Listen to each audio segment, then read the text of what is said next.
எப்படிலாம் அதிசயமாக இருக்குன்ற பட் பார்த்தீங்கன்னா, முதல்ல வந்து அந்த பிரமிடு எப்படி இருக்குன்னா, சாய்மா அப்படி தான் கட்டப்பட்டிருக்கு. 55 டிகிரி சாய்மானம். அதாவது இப்படி தரையிலிருந்து இப்படி 55 டிகிரி 4 பக்கத்துலையும் சாய்வு இருக்குல்ல, 55 டிகிரி சாய்மானத்தில் ஒன்றை கட்ட முடியாது.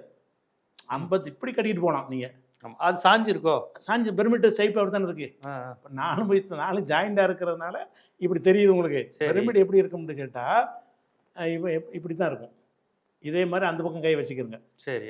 இப்படி தான் இருக்கும். பிரமிட் டைப் எப்படி இருக்கும்னு கேட்டால் இப்படி தான் இருக்கும். இது ரெண்டும் ஜாயிண்டாக இருக்கும். இது வந்து 55 டிகிரி சாஞ்சிருக்கு.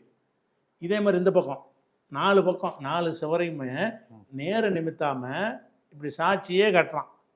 இந்த செவத்தையும் இப்படி சாட்சியே கட்டுறான், இந்த செவத்தையும் சாட்சியே கட்டுறான். இப்படி வந்து அதனுடைய சாய்மானம் வந்து 55 டிகிரி சாய்வாக இருக்குது.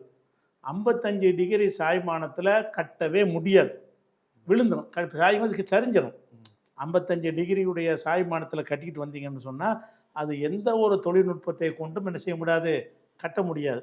அந்த காலத்தில் இந்த மாதிரி காங்கிரீட்டு கம்பிகள் ஒன்றும் இல்லாத ஒரு காலத்தில், எதுலேயும் முடிச்சு நிப்பாட்டி வைக்க முடியாத ஒரு காலத்தில், சிமெண்ட் போன்ற ஒரு இழுத்து பிடிக்கக்கூடிய அந்த ஒரு பசை மாதிரி ஒரு பொருள்கள் இல்லாத ஒரு காலத்தில் 55 டிகிரி சாய்மானத்தில் கொண்டே கட்டுறதுங்கிறது அது இன்னைக்கு வரைக்கும் யாரும் சொல்ல முடியாது. அவ்வளோ பெரிய இன்ஜினியரிங் நாலேஜ் கொண்ட ஒரு மேக்ஸில் நாலேஜ் கொண்ட யாரோ ஒரு கூட்டம் இல்லை, இன்ஜினியரிங் நாலேஜ் இருந்தாலும் அது சாத்தியம் இல்லைங்கிறான். இன்ஜினியரிங் நாலேஜ் இருந்தாலும் சாத்தியமே இல்லை.